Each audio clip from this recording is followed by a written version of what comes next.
जो चैप्टर हम करने वाले हैं उसका नाम है लिविंग वर्ल्ड। तो इस चैप्टर में सबसे पहला टॉपिक अपना होता है defining and non defining feature. और इसकी मैं आपको एक सिंपल सी ट्रिक बताता हूं हमेशा से कि अगर आपको defining and non defining feature देखने हैं और देखने के लिए क्या सही होनी चाहिए, देखने के लिए हमारी नजर सही होनी चाहिए। NGR हमारी नजर सही होनी चाहिए। अब नजर से हमारा क्या बना, यहां पे N से बन जाएगा नॉन डिफाइनिंग, N से बन जाएगा नॉन डिफाइनिंग और G से बन जाएगा ग्रोथ, R से बन जाएगा रिप्रोडक्शन। मतलब नॉन डिफाइनिंग फीचर कौन से हैं, ग्रोथ एंड रिप्रोडक्शन है। अब बाकी के क्या हो जाएंगे अपने, अब बाकी के क्या हो जाएंगे, डिफाइनिंग हो जाएंगे। जैसे कि सेलुलर ऑर्गेनाइजेशन डिफाइनिंग हो जाएगा, कॉन्शियसनेस भी क्या हो जाएगा, डिफाइनिंग हो जाएगा। बिल्कुल कंफ्यूजन क्लियर है, ठीक है। अब हम इन पे बारी बारी से बात करेंगे, ग्रोथ के बारे में, रिप्रोडक्शन के बारे में, सेलुलर ऑर्गेनाइजेशन, कॉन्शियसनेस, हम थोड़ी बारी बारी से बात करने वाले हैं, ठीक है। तो सबसे पहले हम बात कर रहे हैं किसके बारे में, ग्रोथ के बारे में। तो ग्रोथ के बारे में एनसीईआरटी क्या लिखती है कि इंक्रीज इन मास, ठीक है, मास में इंक्रीज होना और नंबर में इंक्रीज इन नंबर में इंक्रीज होना, ये दोनों क्या है, ग्रोथ की ट्विन कैरेक्टरिस्टिक है। ट्रू फॉल्स में ये लाइन बहुत आती है और बहुत बार आ सकती है, तो इसको आप ध्यान में रखना, ठीक है। तो क्या है, सेल डिवीजन से देखो ग्रोथ अल्टीमेटली कैसे होगी, सेल डिवाइड करेगी तभी तो होगी। फॉर एग्जांपल आप 8 साल के थे, फिर आप 15 साल के हुए, आपकी हाइट बढ़ गई, तो कैसे बड़ी होगी, सेल्स ने डिवाइड किया होगा तभी तो बड़ी होगी, सिंपल सी बात है, ठीक है। अब यहां पे ग्रोथ में प्लांट और एनिमल का फर्क दिखाया गया है कि प्लांट के अंदर थ्रू आउट लाइफ, मतलब प्लांट की जो हाइट है, पेड़ पौधों की जो हाइट है, वो पूरी जिंदगी वो ग्रोथ करते हैं, बढ़ते ही रहते हैं, ठीक है। जबकि एनिमल्स की बात करें तो अप टू सर्टेन एज तक ग्रोथ बंद हो जाती है। फॉर एग्जांपल 19-20 साल तक हाइट बढ़ती है, उसके बाद नहीं बढ़ती है, ग्रोथ बढ़ हो जाती है, ठीक है। Increase in body mass is considered as, वो ही घिसा पिटा पॉइंट हो गया कि बॉडी मास बढ़ेगा तो उसको ग्रोथ बोल देंगे, नंबर में बढ़ेगा वो भी एक ग्रोथ की है ना, दोनों ही क्या है, ट्विन कैरेक्टरिस्टिक है, ठीक है। अभी देखो हमें पता है कि ग्रोथ जो है नॉन डिफाइनिंग फीचर है, हमारी नजर वाली ट्रिक से हमें पता है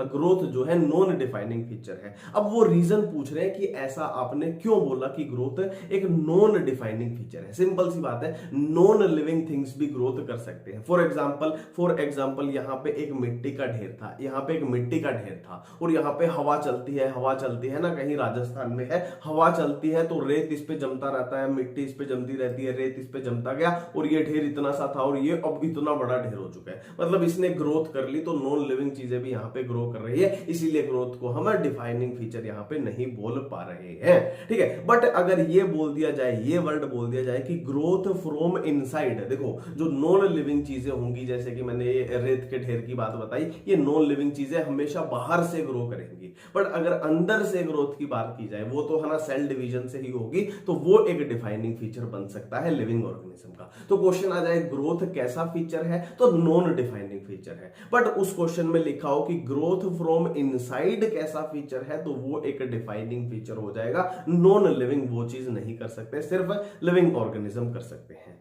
अब ग्रोथ के बाद हम बात करने वाले हैं रिप्रोडक्शन की बात करने वाले हैं। अब ये चीजें एनसीईआरटी में लिखी गई है, आपको याद होनी चाहिए। वैसे +2 का जो अपना पहला चैप्टर है ना, वहां पे भी ये चीजें आ जाएंगी, बट आपको ये याद होनी ही चाहिए हर हाल में कि फंजाई कैसे अपने रिप्रोडक्शन करते हैं एसेक्सुअल स्पोर के, east and hydra, by budding, Planaria, regeneration, है ना, fungi, filamentous algae, protonema of mass, ये क्या है, फ्रेगमेंटेशन से करते हैं। बाकी ये चीजें याद करने की नहीं है, आप पूरी बायोलॉजी जब पढ़ते हो ना ऑटोमेटिकली आई जाती है कि फ्रेगमेंटेशन होती थी प्रोटोनिमा ऑफ मास में, है ना, ये फिलामेंटस है तो फ्रेगमेंटेशन नहीं करेगी, प्लानेरिया में रीजनरेशन, एनिमल किंगडम में आ जाएगा। कुछ खास याद करने वाली बात नहीं है। फंजाई में रिप्रोडक्शन कैसे होगी, स्पोर्स बनेंगे, इसमें कुछ अलग से याद ऐसा नहीं करना है, ठीक है। अब यहां पे देखो हम ऑलरेडी बात कर चुके हैं नजर वाली ट्रिक में, हम नजर वाली ट्रिक में ऑलरेडी बात कर चुके हैं कि नॉन डिफाइनिंग है ग्रोथ एंड रिप्रोडक्शन, मतलब ये भी नॉन डिफाइनिंग है, रिप्रोडक्शन भी नॉन डिफाइनिंग फीचर है। अब वो रीजन पूछ रहे हैं कि आपने कैसे बोल दिया कि ग्रोथ एक नॉन डिफाइनिंग फीचर है, तो उसका सिंपल सा फंडा है, देखो जो भी ऑर्गेनिज्म बच्चा पैदा नहीं कर सकते, जैसे कि म्यूल्स हो गया, वर्कर भी हो गया, या फिर ऐसे ह्यूमन बींग्स है इनफर्टाइल है जो बच्चा पैदा नहीं कर सकते, क्या हम उन्हें नॉन लिविंग बोल दें, है ना, लिविंग तो है ना वो, जो इंसान बच्चा पैदा नहीं कर सकता, क्या उसको हम मरा हुआ घोषित कर दें? तो ये बिल्कुल गलत बात है। इसीलिए रिप्रोडक्शन एक नॉन डिफाइनिंग फीचर बन जाता है ऑटोमेटिकली। ठीक है, अब यहाँ पे ग्रोथ एंड रिप्रोडक्शन की बात की गई है मिला के, ग्रोथ एंड रिप्रोडक्शन की बात की गई है मिला के। देखो यहाँ पे बात की गई है यूनिसेलुलर ऑर्गेनिज्म की एंड मल्टी सेलुलर ऑर्गेनिज्म। देखो unicellular organism for example bacteria है, तो बैक्टीरिया के लिए चाहे आप ग्रोथ की बात कर लो चाहे रिप्रोडक्शन की बात कर लो, लगभग सेम ही बात है। मान लो यहाँ पे एक बैक्टीरिया था, ये डिवाइड करके फिर है ना दो बन गए, फिर डिवाइड करके डिवीजन हुई डिवीजन हुई डिवीजन हुई डिवीजन हुई, है ना। तो एक बैक्टीरिया से इतने सारे बैक्टीरिया है ना बन जाना, उसको आप क्या बोलोगे कि बैक्टीरिया की कॉलोनी जो है वो ग्रो कर गई है। या फिर आप बोल सकते हो कि बैक्टीरिया रिप्रोडक्शन करके ग्रो करते जा रहे हैं। तो एक ही बात हो गई कुल मिला के, है ना। म्यूचुअली क्या है, क्या वर्ड यूज लिखा हुआ है कि इंक्लूसिव इवेंट है। इंक्लूसिव मतलब ग्रोथ एंड रिप्रोडक्शन लगभग एक ही बात है। जबकि मल्टी सेलुलर ऑर्गेनिज्म की बात करें तो वहां पे ग्रोथ क्या है, फॉर एग्जांपल एक बच्चे की हाइट बढ़ रही है तो वो उसकी क्या हो जाएगी, ग्रोथ हो जाएगी। जबकि रिप्रोडक्शन बिल्कुल एक अलग सिनेरियो है। रिप्रोडक्शन में क्या है आप सबको पता है ना, बच्चा पैदा हुआ वो रिप्रोडक्शन है। तो दो अलग बातें हैं। ठीक है, नेक्स्ट हम बात करने वाले हैं मेटाबॉलिज्म में। देखो मेटाबॉलिज्म में जो रिएक्शन होती है ना वो जिंदा होती है, वो लिविंग होती है। बट यहां पे दिक्कत क्या है, वो लिविंग रिएक्शन को कहां पे परफॉर्म किया जा सकता है, लेबोरेटरी में, जैसे कि टेस्ट ट्यूब में भी लिविंग रिएक्शन को, फॉर एग्जांपल मेरे अंदर कोई मेटाबॉलिक रिएक्शन हो रही है ना, अब उन्हीं रिएक्शन को, रिएक्शन तो जिंदा है, उन्हीं रिएक्शन को लेबोरेटरी में परफॉर्म किया जा सकता है। तो लेबोरेटरी कैसी होगी, टेस्ट ट्यूब कैसी होगी, नॉन लिविंग एनवायरनमेंट होगा, है ना। तो लिविंग रिएक्शन को अगर लिविंग थिंग के अंदर ही परफॉर्म किया जाए, फॉर एग्जांपल मेरी बॉडी की सेल्स हैं उनके अंदर वो लिविंग रिएक्शन हो रही है, और सेल भी क्या है, लिविंग थिंग है, तो उसको हम टोटल को क्या बोल देंगे, सेलुलर ऑर्गेनाइजेशन, जो मेटाबॉलिज्म में आ जाएगा। ये एक डिफाइनिंग फीचर हो जाएगा, है ना, कि लिविंग रिएक्शन लिविंग थिंग के अंदर, मतलब सेल के अंदर, जैसे कि सेल है उसके अंदर हो रही है, तो उसको हम डिफाइनिंग फीचर बोल दिया जाएगा। ये सेलुलर ऑर्गेनाइजेशन या मेटाबॉलिज्म वाला पॉइंट अपना यहां बन जाता है। कॉन्शियसनेस की बात करें, देखो कॉन्शियसनेस हिंदी में सबको पता है, कॉन्शियसनेस क्या होती है कि हमारे आसपास का जो एनवायरनमेंट है हम उसको सेंस कर पा रहे हैं, है ना, कि गर्मी हो रही है, बारिश हो रही है, मतलब आसपास क्या हो रहा है उसको सेंस कर पा रहे हैं, तो वो क्या है, वही कॉन्शियसनेस होती है। ठीक है, और ये डिफाइनिंग फीचर है, लिविंग ऑर्गेनिज्म में ही पाया जाएगा। और यहां पे क्वेश्चन प्यारा सा क्या बनेगा कि सेल्फ कॉन्शियसनेस, कि खुद के बारे में सोचना, है ना, सेल्फिश हो जाना, स्वार्थी हो जाना, ये सिर्फ इंसानों को आता है, ह्यूमन बीइंग को आता है। कुत्ते बिल्ली जो होते हैं वो सेल्फ कॉन्शियसनेस नहीं होती, उनमें सिर्फ और सिर्फ कॉन्शियसनेस होती है। अपना टॉपिक है बायोडाइवर्सिटी। देखो बायो का मतलब क्या होता है, लिविंग ऑर्गेनिज्म, और डाइवर्सिटी का मतलब होता है डाइवर्सिटी, मतलब लिविंग ऑर्गेनिज्म कितने डाइवर्स हैं, मतलब कितनी उनकी संख्या, नंबर कितना है, कितने टाइप के हैं, कहां पे, ऑब्वियसली अर्थ पे ही बात करेंगे, तो वही बायोडाइवर्सिटी होती है। ठीक है, तो यहां पे लगभग आइडिया दिया गया कि 1.7 to 1.8 मिलियन जो स्पीशी है वो अब तक ढूंढ ली गई हैं, उनका हमें पता है। ठीक है, ये दो फुल फॉर्म है जो बहुत बार पूछ ली जाती है, तो आपको पता होना चाहिए। ICBN यानी international code for botanical nomenclature, ICZN यानी international code of zoological nomenclature. ठीक है, अब हम बायनोमियल नोमेनक्लेचर की बात करने जा रहे हैं, जो किसने दिया, कैरोलस लिनियस ने दिया। ठीक है, अब बायनोमियल यहां पे वर्ड आ रहा है बायनोमियल मतलब नाम देना, बाय मतलब क्या होता है, दो, है ना, बाय मतलब क्या होता है, दो, बायसेक्सुअल, बायलिंगुअल, है ना, आपने सुना होगा। तो बाय का मतलब होता है दो, मतलब क्या है, हर नाम में कितने कंपोनेंट हैं, दो कंपोनेंट हैं। एक क्या है अपना वो जीनस वाला हो जाएगा, एक स्पीशी वाला हो जाएगा। फॉर एग्जांपल ये नाम है मैंगीफेरा इंडिका, है ना, अब इसमें ये जो कंपोनेंट है ये किसका हो जाएगा, जीनस वाला, और ये किसका, स्पीशी वाला कंपोनेंट हो जाएगा। और जीनस वाले में आप देख पा रहे हो एम जो है कैपिटल है, मतलब जीनस का पहला लेटर कैपिटल होता है, जबकि स्पीशी का क्या है, पहला लेटर स्मॉल है। तो वही बातें यहां पे लिखी गई है कि पहला नाम वो हो जाएगा, दूसरा वो हो जाएगा, एक कैपिटल है एक स्मॉल है ना, वही बातें इसमें लिखी गई है। एनसीईआरटी में जो लिखा गया है वही मैंने डायरेक्ट कॉपी किया है, आप इसको नॉर्मली पढ़ सकते हो। ठीक है। अब यहां पे अगर नाम के पीछे साइंटिस्ट का नाम भी इंडिकेट करना हो, फॉर एग्जांपल ये जो नाम था मैंगीफेरा इंडिका, ये लिनियस ने दिया था, तो कैसे इंडिकेट करेंगे कि मैंगीफेरा इंडिका और लास्ट में साइंटिस्ट का नाम लिख देंगे, लिन लिख देंगे। लिन से पता लग जाएगा कि ये नाम लिनियस ने दिया है।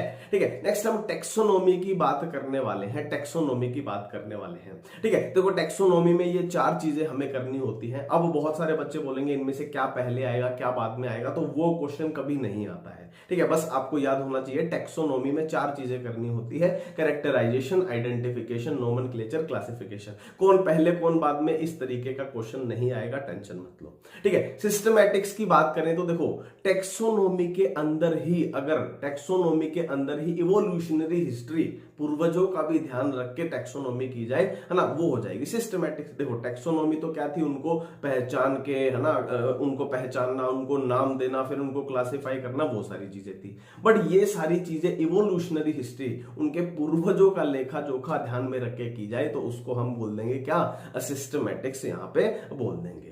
नेक्स्ट है टेक्सोनोमिकल हियरार्की। इसकी मैं सिंपल सी ट्रिक बताता हूं। ऑब्वियसली आपके पास पक्का ही कोई ट्रिक होगी, बट जिसके पास नहीं है वो ये फॉलो कर लेना। देखो कोहली, कोहली मतलब पता ही है, विराट कोहली।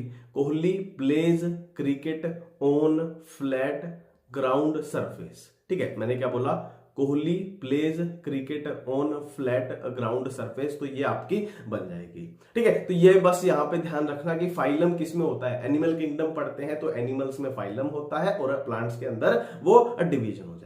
और सिमिलैरिटी का बहुत क्वेश्चन आता है इसमें, तो सिमिलैरिटी का ध्यान रखना कि जब हम यहां से किंगडम से स्पीशी की तरफ चलते जाएंगे तो सिमिलैरिटी जो है वो इंक्रीज यानी बढ़ती जाएगी। मतलब अगर आपको बोल दिया जाए कि 2 ऑर्गेनिज्म की क्लास सेम है, दूसरी तरफ आपको बोल दिया जाए 2 ऑर्गेनिज्म की फैमिली सेम है, ठीक है, तो कौन से में सिमिलैरिटी ज्यादा होगी, है ना, तो इस डायरेक्शन में हम जब आते हैं सिमिलैरिटी इंक्रीज होती है, तो जिनकी फैमिली सेम है उनमें सिमिलैरिटी ज्यादा होगी। नेक्स्ट हमारा टॉपिक है टेक्सोनोमिकल एड्स।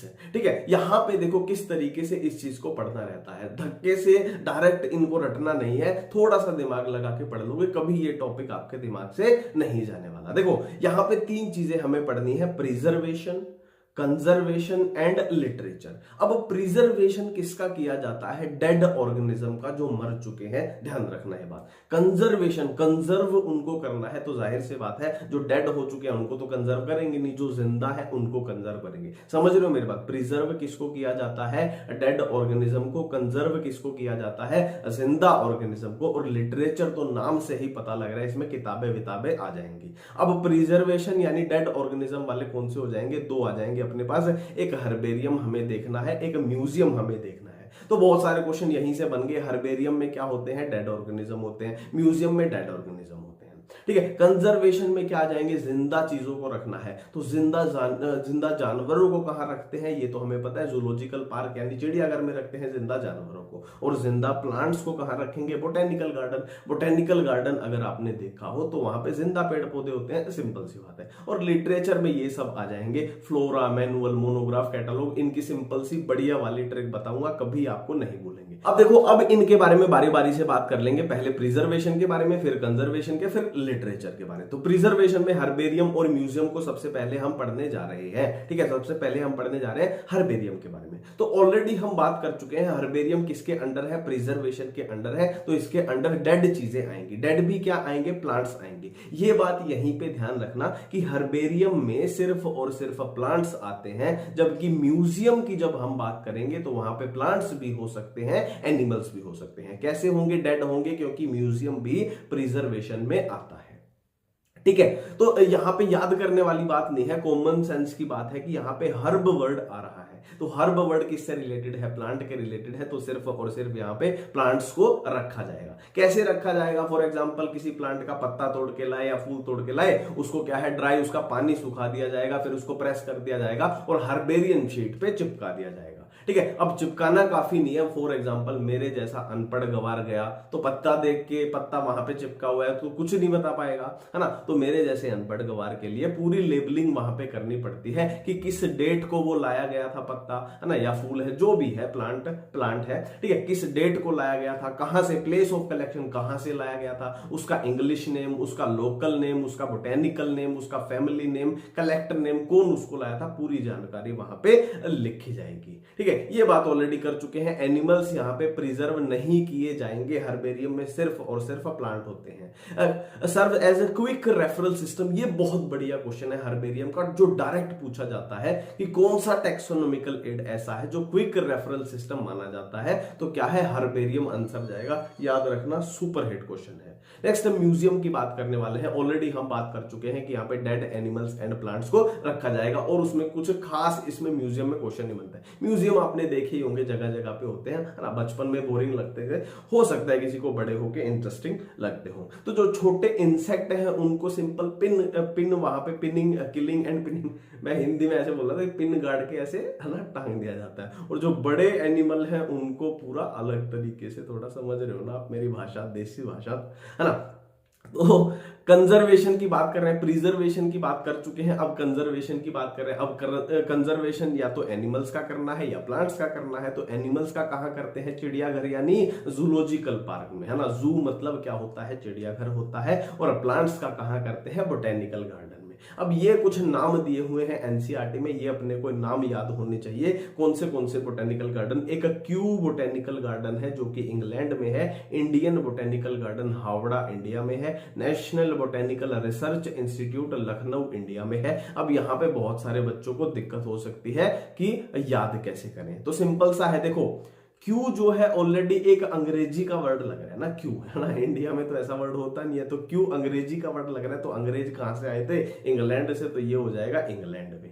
अब इंडियन और नेशनल में कंफ्यूजन हो जाएगी, कौन सा हावड़ा में है, कौन सा लखनऊ में है। तो इसकी एक मैं ट्रिक बताता हूं, देखो नेशनल में आ रहा है एल, नेशनल में आ रहा है एल, लखनऊ में भी आ रहा है एल, तो एल से एच को, एल को मैच करा देना। बाकी इंडियन में एल नहीं है, हावड़ा में एल नहीं है, आपकी कंफ्यूजन क्या है, दूर यहां पे हो जाएगी। अब हम लिटरेचर की बात कर रहे हैं। लिटरेचर अपने को क्या क्या पढ़ना है, फ्लोरा, मैनुअल, मोनोग्राफ, कैटलॉग। अब यहां पे मैं आपको ट्रिक बताता हूं, देखो फ्लोरा तो वर्ड ही आपको पता है, फ्लोरा मतलब फ्लावर्स के रिलेटेड होता है। वर्ड आपने सुना होगा फ्लोरा एंड फोना, ठीक है। तो फ्लोरा होता है फ्लावर प्लांट्स के रिलेटेड, और फोना मतलब एनिमल्स के रिलेटेड। तो फोना यहां पे है नहीं, फ्लोरा मतलब कि उस एरिया में, उस पर्टिकुलर एरिया में कितनी प्लांट की स्पीशीज है, सिंपल सा नाम हो गया, ठीक है। अब मैनुअल की मैं आपको ट्रिक बताता हूं, मैनुअल की ट्रिक देखो, मैनुअल में आ रहा है MAN। अब इसको उल्टा कर दीजिए, क्या बन जाएगा, ये N, फिर क्या आएगा A,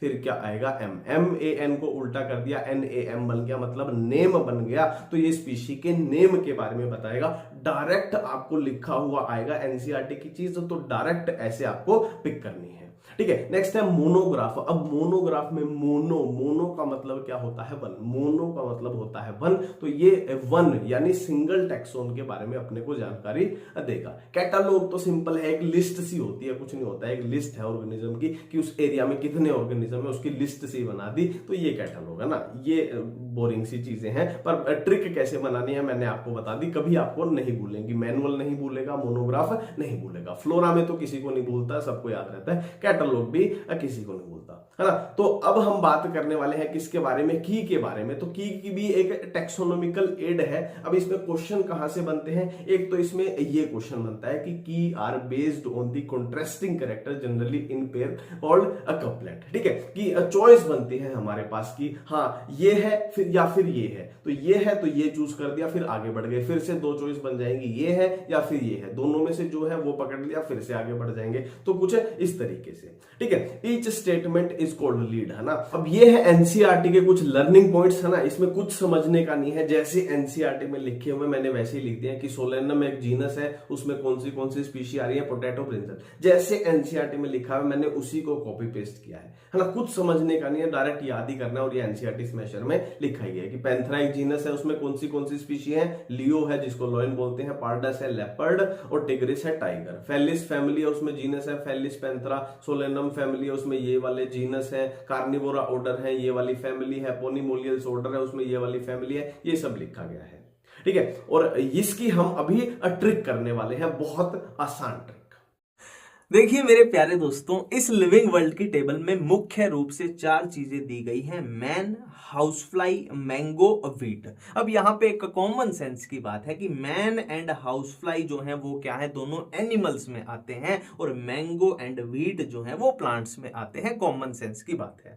ठीक है, तो पहले हम किसकी बात कर लेंगे? एनिमल्स की बात कर लेंगे, फिर हम किसकी? प्लांट्स की बात कर लेंगे। तो सबसे पहले यहाँ पे हम बात करेंगे, देखो, इनके बायोलॉजिकल नेम की। मैन का, इंसानों का, हमें पता है बायोलॉजिकल नेम क्या होता है, होमो सेपियंस होता है ना। और इसका मस्का डोमेस्टिका, इसका कैसे याद रखना है? देखो, मस्का से याद रख लेना, M4 क्या होती है? मक्खी होती है। और डोमेस्टिका, डोमेस्टिक मतलब हाउस, यानी घरों में, डोमेस्टिक घरों में पाई जाने वाली मक्खी। तो ये तो इनका हो गया, नाम हो गया। अब हमें पता है, हम नाम जब लिखते हैं तो उसमें ये जीनस हो जाएगा और ये स्पीशीज हो जाएगी, ये जीनस हो जाएगा, ये स्पीशी हो जाएगी। तो यहां पे जीनस अपने से पूछ लिया जाए तो जीनस तो ऑटोमेटिकली बन गया, इसका होमो हो गया, इसका मस्का हो गया, तो जीनस वाला तो अपना हो गया।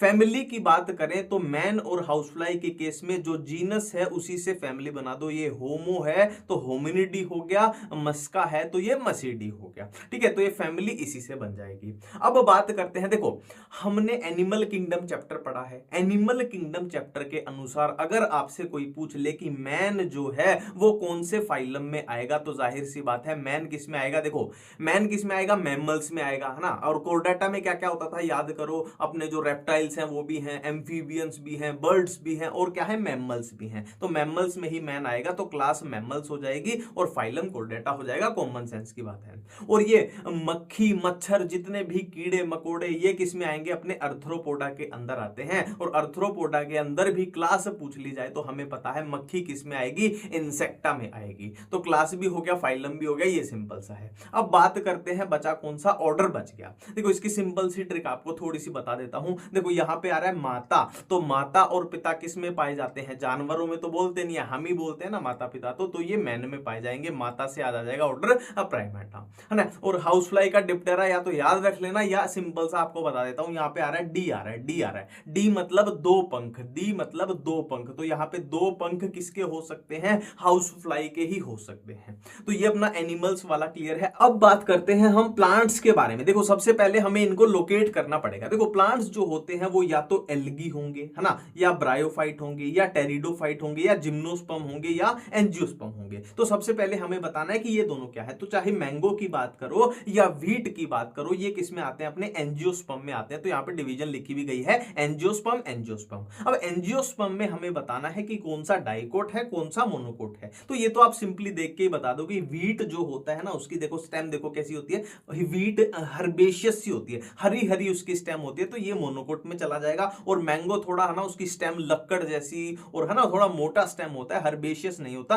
तो मोस्टली ये डाइकोट में चला जाएगा। इसको बताने में भी कंफ्यूजन नहीं होगी। तो क्लास हो गया, फाइलम हो गया, 2 अपने बॉक्स डन हो चुके हैं। अब इनके नाम की बात करते हैं। सबको पता है, बार बार लिविंग वर्ल्ड में हम पढ़ते हैं कि मैंगो का नाम क्या होता है? मैंगीफेरा इंडिका, है ना, जिसमें ये हो जाएगा, जीनस हो जाएगा, तो यहां से जीनस बन गया मैंगीफेरा। व्हीट का नाम होता है ट्रिटिकम एस्टिवम, तो ट्रिटिकम क्या हो जाएगा? जीनस, और एस्टिवम क्या है? स्पीशीज, तो ये जीनस बन गया, इसका ट्रिटिकम बन गया। तो ये दोनों बॉक्स भी अपने इसके डन हो गए। अब यहां पे बात करते हैं, देखो, व्हीट क्या होता है? गेहूं होता है, और गेहूं से हम अपने घरों में आटा बनाते हैं, फिर उसके क्या बनाते हैं? P4 पराठे बनाते हैं, P4 पराठे बनाते हैं। तो ये पोएसी पोइल्स हो जाएगा। बस इतना याद रखना, ऑर्डर की जब हम बात रख रहे हैं तो लास्ट में एल्स आ रहा है, एल्स आ रहा है ना, ALES आ रहा है दोनों में, तो ऑर्डर एल्स वाला है। ठीक है, तो ये हो गया पोएसी पोइल्स, है ना। व्हीट के क्या बनाते हैं घरों में? P4 पराठे बनाते हैं, P4 पोएसी, P4 पोइल्स हो गया। और इसकी बात करें, देखो, मैंगो क्या होता है? आम होता है। अब आप बाहर से मार्केट से फ्रूट लेने जा रहे हो तो आम ले आए हो, तो अनार भी ले आना। अनार से याद आ जाएगा ये